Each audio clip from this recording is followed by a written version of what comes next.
ఈరోజు మనం చపాతీ చేసుకుందాం. గోధుమ పిండి తీసుకుందాం, కొంచెం సాల్ట్, కొంచెం పాలు పోసి చేసుకోవడం వల్ల చపాతీలు సాఫ్ట్గా వస్తాయి, మెత్తగా.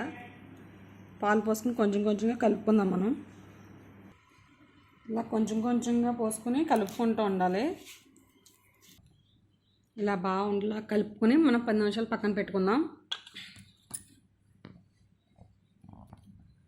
వాటర్ అన్నీ ఒకేసారి పోసుకోకూడదు, కొంచెంగా పోసుకుని కలుపుకుంటే మనకి ఇలా గట్టిగా వస్తుంది. ఒకేసారి పోసుకుంటే లూజ్ అయిపోతుంది పిండి.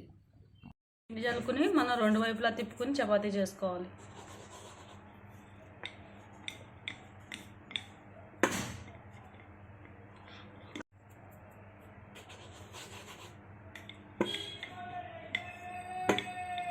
చపాతీ రెడీ అయిపోయింది.